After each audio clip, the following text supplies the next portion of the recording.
At exactly 8:43 p.m., my ex-husband raised a crystal champagne glass in front of nearly 2,000 investors inside Manhattan's largest technology conference.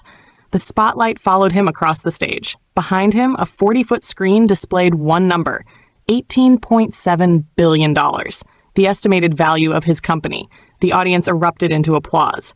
Tech journalists lifted their cameras. Forbes, Bloomberg, CNBC. Every major business network had come to watch Ethan Brooks unveil the newest expansion of Atlas X, America's fastest-growing cryptocurrency exchange. He looked exactly the way magazine covers always portrayed him. Perfect tailored suit, perfect smile, perfect confidence. Then his eyes found me. I was sitting quietly in the second row. Not because I wanted attention, because Ethan himself had mailed me the invitation 3 weeks earlier. A handwritten note had been tucked inside. Open quote, "Thought you'd like to see what real success looks like." Close quote. I almost didn't come. Looking back, I wish I had trusted my instincts. Ethan smiled into the microphone. "Ladies and gentlemen, before we celebrate tonight, I'd like to recognize someone very special." The audience applauded. He extended one arm toward me. My ex-wife, Victoria Hayes. Hundreds of people turned around. Some smiled politely. Others began whispering. I stood and gave a small nod. Nothing more. Ethan laughed. "You know, when Victoria and I first met, I thought she'd change the world."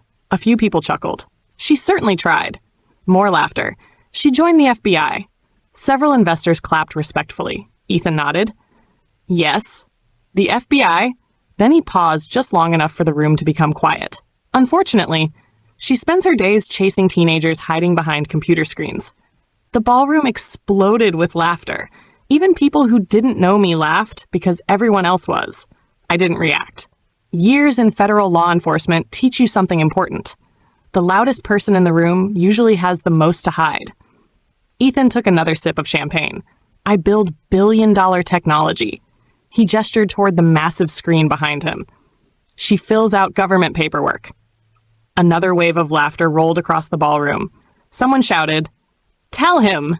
Ethan grinned. "You know what I always told Victoria?" He looked directly into my eyes. "Government employees don't build the future. Entrepreneurs do." Applause. Cheers. Camera flashes. He wasn't finished. He reached into his jacket, pulled out a black VIP access badge. My badge. The one I'd used to enter the conference. He held it between two fingers.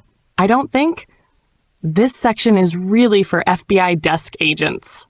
Then he snapped the badge in half. The plastic cracked loud enough for the microphones to pick it up. The audience gasped. A few people laughed again.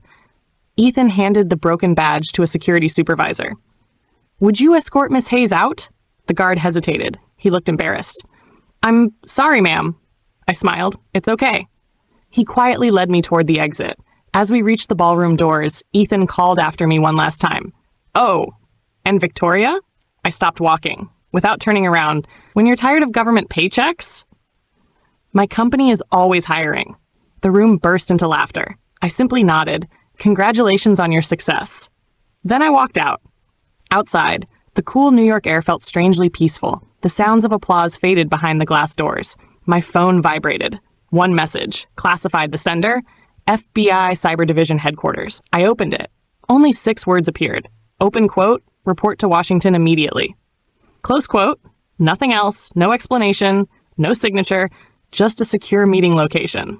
I looked back at the hotel. Inside, Ethan was celebrating the biggest night of his career. I got into a black government SUV waiting across the street. The driver never asked questions. Neither did I. 4 hours later, Washington, D.C., 2:18 a.m. The FBI Cyber Division never truly sleeps. Analysts watch giant digital maps tracking cyber attacks around the world. Encrypted messages flowed across dozens of screens. Red warning lights flashed whenever ransomware struck another hospital, bank, or public utility. I walked through the secured hallway. Every door required another fingerprint, another access code, another security clearance. Finally, I entered Conference Room 7. Already waiting inside were 12 people. Cyber analysts, financial crime specialists, cryptocurrency experts, Department of Justice attorneys, and one man I hadn't expected. Deputy Director Charles Monroe. If the Deputy Director personally attended a midnight briefing, something enormous had happened. He waited until the last person entered, then locked the room. No phones, No laptops, no watches connected to the internet. He looked around the table. What you're about to hear doesn't leave this room. Everyone nodded. He placed a thick black folder on the conference table. Across the front, bright red letters read Top Secret Send. He slowly opened it. No one spoke. The first page contained only one sentence. Open quote, multi-billion-dollar international cryptocurrency laundering operation. Close quote. Charles looked directly at me. Victoria, I need someone who can't be intimidated, someone who doesn't leak, someone who finishes what they start. He slid the folder across the table. It'll be yours. I reached for it. Opened the cover. The first photograph showed a familiar face. Confident smile. Tailored suit. Magazine cover. My heart didn't race. It simply became still. Because beneath the photograph were the words I never expected to read. Open quote. Primary subject. Ethan Brooks. Close quote. Open quote. CEO. Atlas X. Close quote. My ex-husband. The room remained silent. Charles studied my expression. You know him. I answered honestly. I used to. He leaned forward. Can you still do the job? I closed the file, looked him straight in the eye. My marriage ended 3 years ago. My oath didn't. A faint smile crossed his face. That's why you're leading the task force. He stood. Effective immediately. Operation Black Ledger begins tonight. I had walked into Ethan's celebration believing he'd invited me there to remind me how powerful he'd become. I walked out knowing something he didn't. His biggest competitor was never another billionaire. It was the woman. He had just humiliated in front of the entire world. The briefing room remained silent. No one looked at me. No one looked at Ethan's photograph. Inside the FBI, everyone understood the same rule. When emotions entered an investigation, someone else took the case. Deputy Director Charles Monroe folded his hands. Victoria, you have one opportunity. If you tell me right now that this investigation creates a conflict of interest, I'll assign another task force. No one spoke. 12 agents waited for my answer. I looked once more at Ethan's photograph. 3 years ago, I knew every expression on that face. Today, it felt like looking at a stranger. I slowly closed the file. My marriage ended. My duty didn't. Charles nodded. That's the answer I was hoping for. He looked around the room. Operation Black Ledger officially begins. The lights dimmed. A digital map of the world appeared across the conference room wall. Thousands of tiny blue dots blinked across dozens of countries. Charles pointed toward the screen. Every blue marker is a cryptocurrency wallet connected to Atlas X. One analyst pressed a key. Half the blue dots turned red. These wallets move money through more than 60 countries. Another analyst zoomed in. The transactions became almost impossible to count. Millions, then hundreds of millions, then billions. Every few seconds, another transfer appeared. One wallet emptied. 5 new wallets received the money. Seconds later, those 5 split into 20, then 50, then 100. The money never stayed still. Charles looked toward me. This isn't ordinary money laundering. It's the most sophisticated blockchain concealment network we've ever seen. I spent the next 6 hours reading every classified report. Atlas X officially processed cryptocurrency trades. Nothing illegal about that. But buried beneath millions of legitimate transactions, someone had built an invisible highway. Money disappeared, crossed continents, returned wearing a different identity. Every movement looked legal, until you connected all of them together. Only then did the pattern appear. I leaned back in my chair. This wasn't built by amateurs. One of our blockchain analysts nodded. No. It was designed by someone who expected the FBI to investigate. At noon, the task force gathered again. Special Agent Daniel Mercer entered carrying a stack of financial records. Daniel had spent 15 years following organized crime money. If cash moved, he found it. He dropped the files onto the conference table. We've identified 43 shell corporations. He pointed to the first page. None of them have employees, no offices, no products. But together, they've moved nearly $3 billion. I frowned. Who owns them? Daniel smiled without humor. That's the interesting part. No one. They're owned by other companies, which are owned by different companies, which are owned by offshore trusts. And every trail eventually disappears. I looked around the room.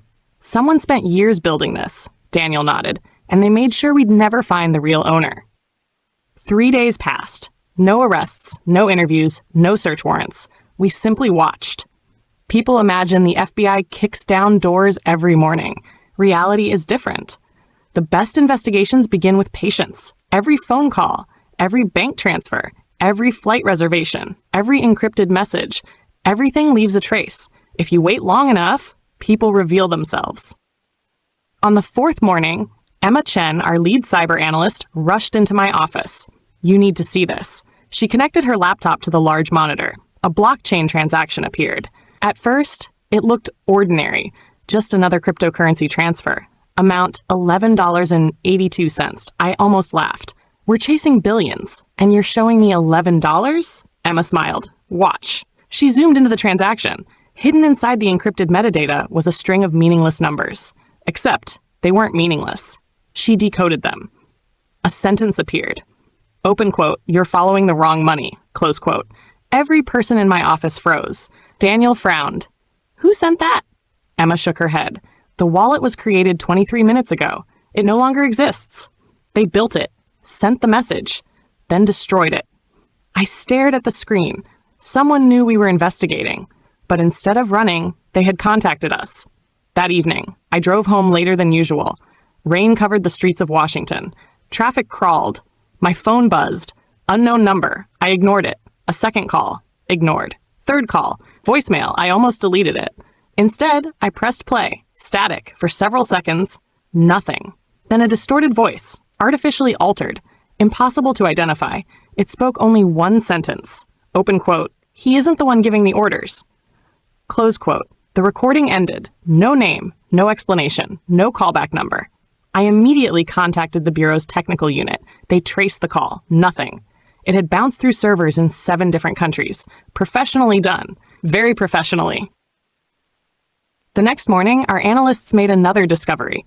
Every anonymous message, every hidden blockchain note, every encrypted phone call originated within one city, New York. More specifically, within 3 blocks of AtlasX headquarters. Daniel looked at me. So our anonymous source works inside the company. Or very close to it, I nodded. But why help us? No one had an answer. That afternoon, a secure email arrived on our classified server. No sender, no subject line, just one encrypted attachment. Our cybersecurity team spent 2 hours opening it. Finally, the file appeared. It contained one photograph. Nothing more. A server room, dark, underground, no company logos, no identifying features, except for one small digital clock mounted above a steel door. 2:14 a.m. Below the image, someone had typed 6 words. Open quote, "He knows you're watching now." Close quote. The room fell silent. Daniel slowly looked at me. If that's true, our investigation just became a race. I stared at the photograph. Something about it bothered me. Not the room, not the clock, someone standing in the reflection of one of the server racks. Barely visible, just a silhouette. Watching the camera, watching whoever took the picture. Watching us. The photograph stayed on the screen. No one spoke. The dimly lit server room, the timestamp, the hidden silhouette reflected in the polished server rack. Someone had taken that picture knowing they might never leave the building. Daniel Mercer broke the silence. Can we enhance it? Emma Chen was already typing. I'm trying. The image sharpened. The reflection became clearer, still blurry, still impossible to identify. But one thing stood out. The person wasn't wearing a business suit. They were wearing a dark security uniform. I leaned closer. That's not an executive. Emma nodded. It's building security. Daniel frowned. So why would security be inside a classified server room at 2 a.m? No one answered. 3 days later, the FBI quietly obtained a federal surveillance order. No raids, no arrests, no media. AtlasX continued operating as if nothing had happened. Exactly the way I wanted it. People make mistakes when they believe they're safe. For the next 2 weeks, our team watched. Employees arrived every morning. Investors celebrated record profits. Television hosts called Ethan Brooks the future of American finance.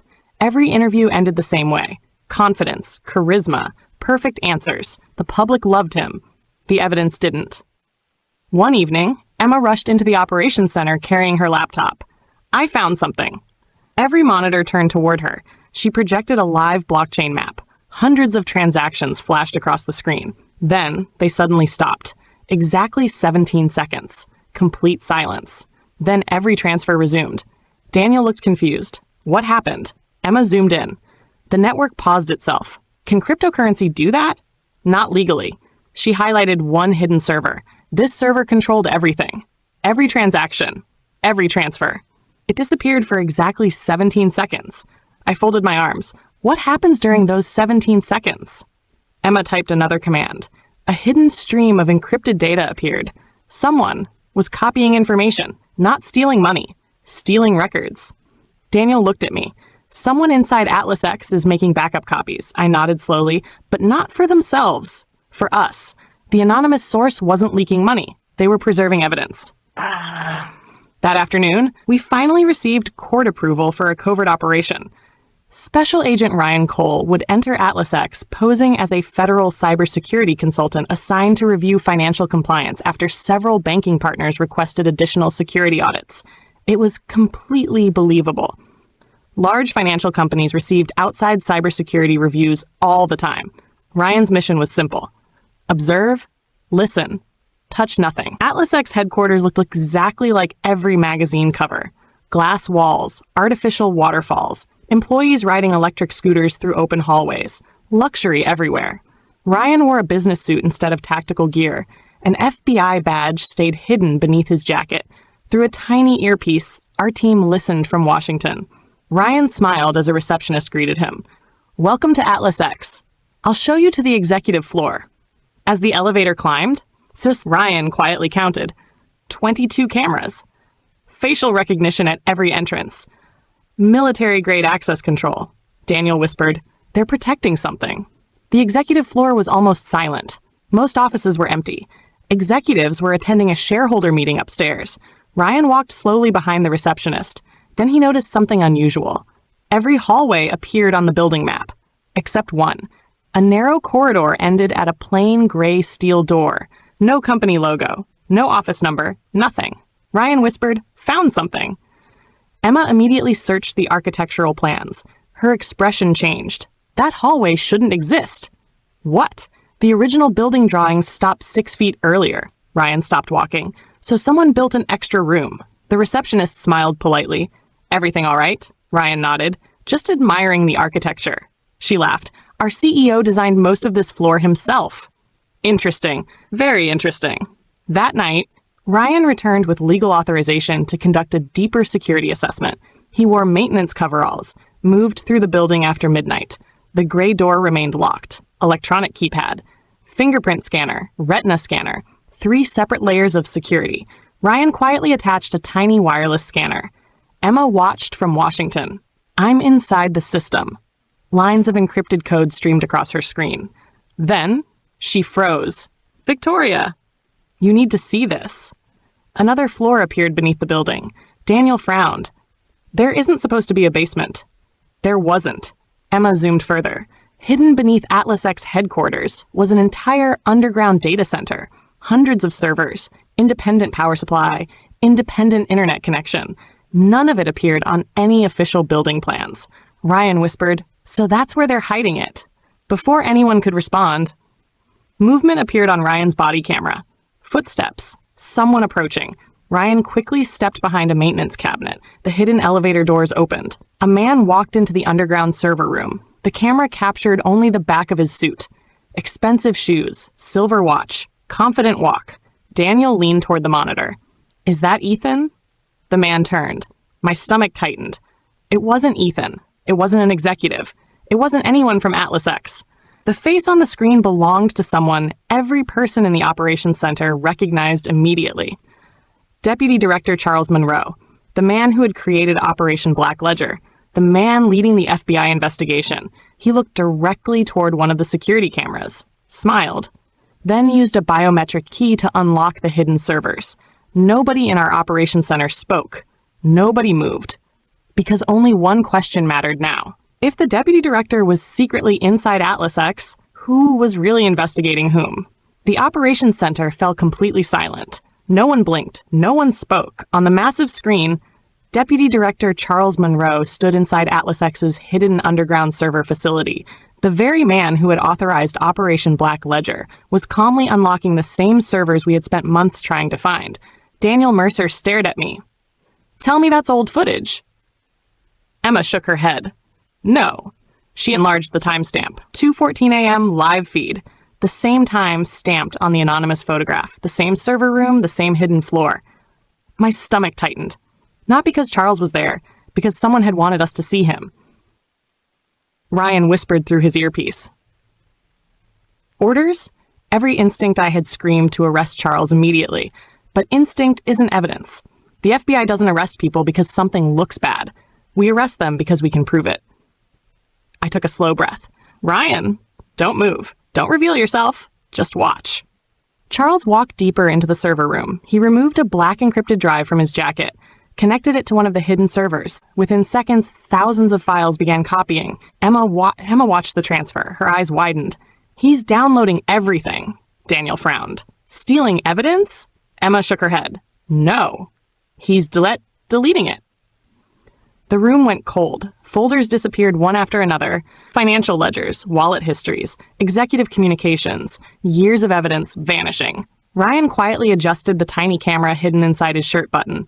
The picture became clearer. Charles wasn't alone. Another man stepped from the shadows. Perfect tailored suit. Expensive watch. Confident smile. Ethan Brooks. He extended his hand. Charles shook it.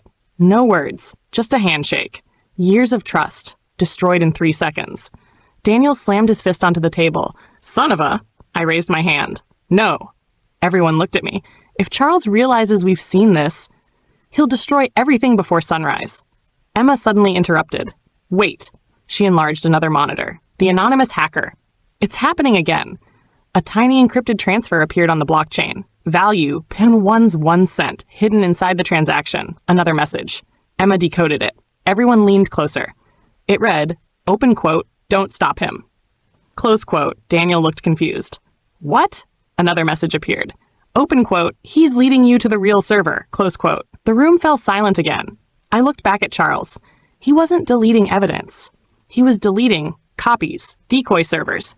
Someone wanted us chasing the wrong data. Ryan whispered Victoria, Charles is leaving. I watched him disconnect the drive, walk calmly toward the hidden elevator. 30 seconds later, he was gone. Only Ethan remained. He walked to the center of the underground room, entered a 16-digit security code. Then, something happened. The floor itself began moving. A section of concrete slowly slid aside. Everyone in our operations center stared. Another room appeared beneath the first. Emma almost whispered, My God. There are 2 server rooms. The hidden room had been hiding another hidden room. Rows of black server racks stretched into darkness. Hundreds of blinking lights. Independent cooling systems. Military-grade encryption hardware. Daniel looked stunned. We never would have found this. Emma nodded. The first server room was bait. The real network was underneath it. Ryan slowly stepped closer. His body camera scanned every rack. Each server carried the same symbol. A silver atlas, Atlas X. Then Ryan stopped. Mounted on the wall was a world map. Small red lights blinked across nearly 50 countries. Emma zoomed in. Every light represented an active ransomware attack. Hospitals, banks, airports, power grids, schools. Daniel stared in disbelief. They're monitoring every attack. In real time. I finished the sentence. They're not laundering the ransom money. They're coordinating it. The room became silent. This wasn't ordinary financial fraud anymore. Atlas X wasn't cleaning dirty money. It was helping create it. Ryan carefully photographed every screen, every server, every document. Then, his radio crackled. A security voice echoed through the hallway. Control to basement 2. We've got an unidentified device connected to the network. Ryan froze. Emma's face went pale. They found my scanner. Footsteps, fast, coming toward Ryan. 1 guard, then another, then 5 more. Ryan whispered, I've got less than 20 seconds. Daniel reached for his jacket. I'm sending tactical teams. No. I stopped him. If we move now, Charles walks free. Daniel stared at me. So what do we do? I looked at the live camera, at Ryan, at the approaching guards. Then I made the hardest decision of my career. Ryan, leave the scanner. Leave everything. Get yourself out. But the evidence, we already have enough. Ryan nodded once. He disappeared into a maintenance corridor just seconds before security flooded the server room. The operation had survived. Barely. The next morning, I walked into FBI headquarters. Charles Monroe was already there. Coffee in one hand, newspaper in the other. He smiled as I entered. Morning, Victoria. Any progress? I smiled back. Some. Good. He took a sip of coffee. I have a feeling we're getting close. So do I. Neither of us blinked. Neither of us looked away. One of us was lying. The other knew it. At exactly 6 p.m., my secure phone rang. It was the Attorney General. Only 3 words. Open quote, execute the warrants. Close quote. I looked through my office window toward the Washington skyline. Months of surveillance, thousands of hours of investigation, millions of pages of evidence. Everything had led to this moment. I pressed the intercom. Daniel? He answered immediately. Yes, ma'am? I smiled. Call every field office. Tomorrow morning. We're taking down Atlas X. At exactly 6 a.m., the operation began. No sirens, no flashing lights, no dramatic countdown, just one command transmitted across encrypted FBI channels.